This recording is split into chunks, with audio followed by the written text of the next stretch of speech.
tuned into Quick Charge, the high voltage podcast bringing you the top stories in electric vehicles and sustainable energy daily. And it's all powered by Electrek.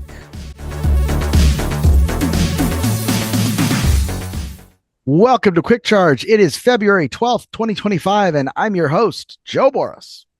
Well, here's a headline I never really expected to report on, but it seems like not even Tesla wants Tesla Cybertrucks.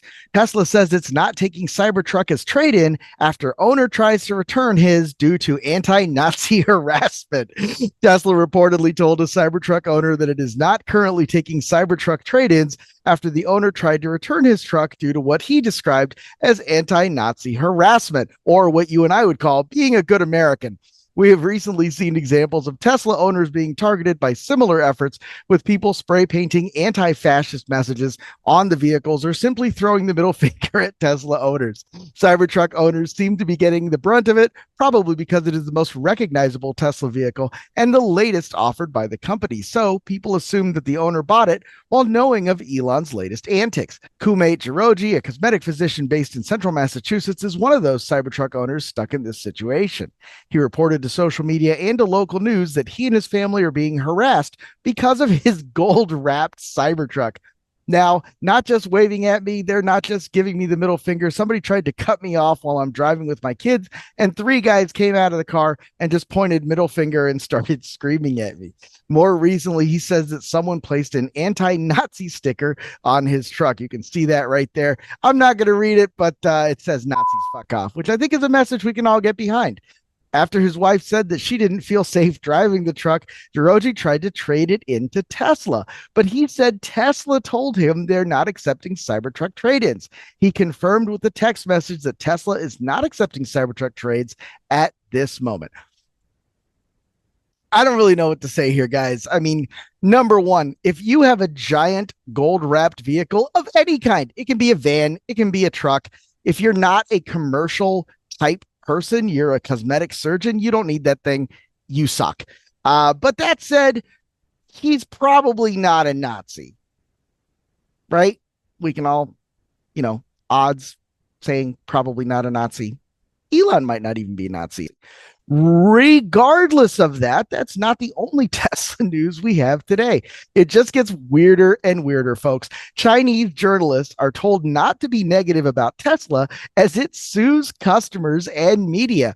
A scathing new report about Tesla just came out of China describing how the automaker is becoming trigger happy, suing its own customers and the media, while auto journalists are being told not to be negative about the American car maker. The Associated Press just released a fascinating in-depth report about Tesla's activities in China regarding customers and the media. The report centers on a new perspective on the highly publicized battle between Tesla and one of its Chinese customers who claimed a brake defect. But it also goes deeper by highlighting a shift in Tesla's approach to criticism in China. AP found that Tesla sued at least 6 car owners in China who had sudden vehicle malfunctions, quality complaints, or accidents that they claimed were caused by mechanical failures. Tesla also sued at least 6 car bloggers and 2 Chinese media outlets that wrote critically about the company. This is highly unusual behavior for an automaker. The report also highlights the close relationship between Tesla and CCP officials, especially Li Kuang, the former party boss of Shanghai, who is now China's premier. He was involved in the Gigafactory Shanghai deal. The AP alleges that local media are instructed not to be negative on Tesla.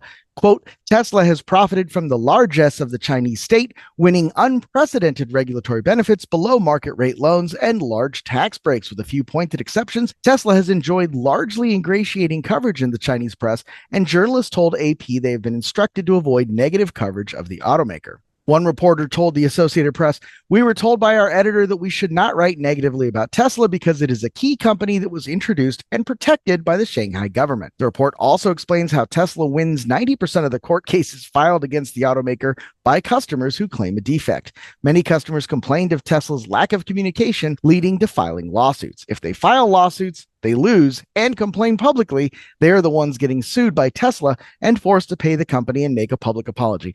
That's actually not that crazy. I think you'll find in most American court cases, if you go to court with somebody and lose, you can't go out there and start making public statements about how, they're terrible and it was all a farce and all that other nonsense, unless you're the president, which I guess you can do, whenever you want, right? Because the Supreme Court decided that. This has all been a really fun and exciting couple of weeks, hasn't it? Now, we've talked about Tesla quite a bit, but another article that has caused a bit of a stir is this one at 9140 is the 2025 Nissan Leaf, the best new car deal in Chicago. I wrote this article a couple of days ago, and there's been a couple of people who've come into the comments and talked about whether or not this is actually a realistic deal. We've gone back and forth a little bit, but I think at the end of the day, regardless of whether or not you can actually get to this 19,140 deal, I think the issue was the $4,000 Illinois rebate. At $13,000, this is still a really solid deal. So, yeah, I stand by it. I'm convinced this is a realistic deal. You just have to move quickly to be sure to get into that state rebate, which only has $14 million allocated to it. So check that out. But one thing is for certain, regardless of whether or not this deal turns out to be something that's really accessible to a lot of people, it is the most we have talked about the Nissan Leaf in a long time. So it's only fitting that we've finally gotten some better images of the Nissan Leaf successor. This is the 2026 Nissan Leaf, and it already looks to be a major upgrade over the tiny hatchback. The little electric vehicle is due for a refresh, and we are finally getting a better idea of what to expect after the new model was spotted again in the US and Europe. New images surfaced this week, courtesy of Kindle, confirming the new Nissan Leaf will, in fact, be a crossover-style high coupe. You can also tell that it sits higher off the ground with a more aerodynamic and sporty profile. The new Leaf was caught testing in Colorado Springs. Check back soon for more information leading up to its launch. Nissan is expected to officially reveal the new Leaf later this year as a 2026 model. Now you can see a couple of the pictures that Kindle posted. Here it is charging at an Electrify America station. You can see the wheels. This is going to be a fun little vehicle, and I think a very nice upgrade for the Leaf. But that's not all the Nissan news we've got today. Nissan is following BYD by bringing DeepSeek AI into its new N7 EV. N7 is a Chinese vehicle that Nissan has on the market. It's a pure EV, and it is gorgeous and capable. And frankly, if we had it here in the US as like an electric Altima or Maxima, that would be phenomenal, I think. Dongfeng Nissan's Vice President Xu Feng said the company has been working hard to provide the best intelligence experience ahead of the Lantern Festival. Nissan completed the N7 real car access to DeepSeek, quote, at the fastest speed, he added. The move comes as Nissan looks to keep pace with EV leaders in China like BYD, which also revealed plans to integrate DeepSeek into its EV models. Nissan unveiled the N7 electric sedan at the Guangzhou Auto Show and widely viewed as an answer to a Tesla Model 3. Now, finally, we like to end these shows talking about sustainability, talking about the grid, talking about the environment. This is going to be a little bit different. We're talking about Trump's tariffs that could inflate offshore wind costs by up to 7%. Trump's new trade tariffs and, more important, restrictions could drive up costs for U.S. onshore wind power, potentially slowing down the industry's momentum. That's according to a new report from Wood Mackenzie. Quote, protectionist policies will push capital costs higher for wind projects. That's according to Endri Lico, principal analyst at Wood Mackenzie.